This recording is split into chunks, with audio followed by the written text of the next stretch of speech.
Bonjour à toi! Lorsque nous avions terminé la dernière capsule, nous étions à l'étape des hommes préhistoriques nomades qui se déplaçaient pour suivre le gibier qu'ils chassaient. C'est ainsi que la Terre entière a été peuplée.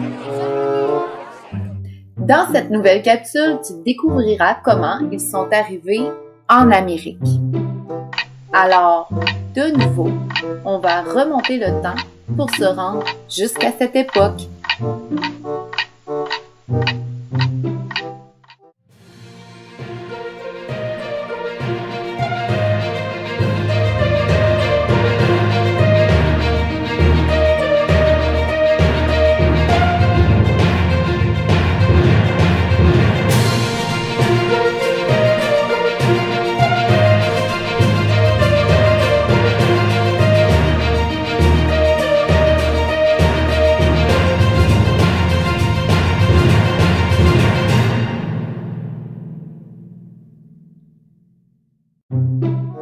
Le continent de l'Amérique est le dernier à avoir été peuplé.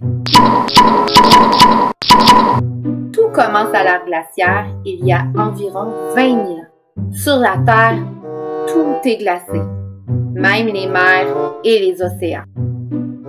Une immense bande de terre réunit l'Asie et l'Amérique. Cette bande se nomme la Béringie. C'est par ce chemin que les hommes traversent et découvrent un nouveau continent. Ce sont les lointains ancêtres des Amérindiens et des Inuits. On les appelle les Autochtones parce que ce sont les premiers habitants du territoire.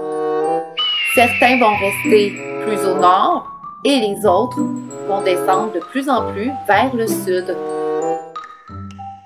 Lorsque l'ère glaciaire se termine, la glace fond peu à peu et la Béringie disparaît.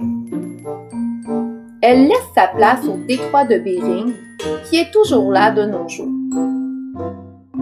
Le continent de l'Amérique sera isolé du reste du monde jusque vers l'an 1000. C'est à cette époque que des habitants de l'Europe du Nord viennent visiter notre continent. Ces hommes se nomment les Vikings. Ils s'établissent sur différents sites, entre autres sur l'île de Terre-Neuve. Les archéologues ont trouvé des traces de leur passage à l'anse au Mido. Ce territoire aurait été exploré par le fils d'Éric le Rouge, Leif le Vénard. Puis, une colonie vient s'établir. Il y a des hommes, des femmes, mais aussi du bétail.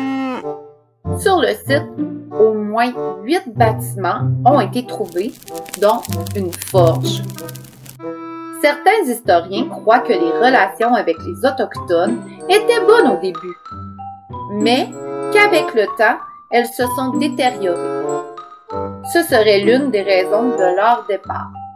Ça prendra environ 500 ans pour que de nouveau, les Autochtones d'Amérique aient des étrangers sur leur territoire. Entre-temps, les Amérindiens formeront plusieurs sociétés et ils s'adaptent à leurs environnements.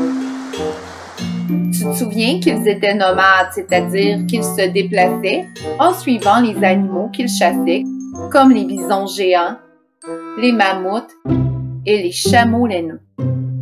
Quoi? Tu n'as jamais vu ces animaux? C'est normal, ils n'existent plus aujourd'hui. Par contre, ils chassaient aussi le caribou, et ça existe encore.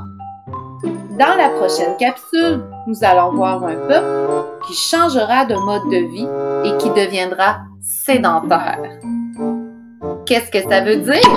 Eh bien, tu le sauras une prochaine fois. En attendant, je t'invite à faire le quiz qui porte sur cette capsule et celle d'avant. Et tu as l'autre capsule juste là, si tu veux en découvrir davantage. À la prochaine!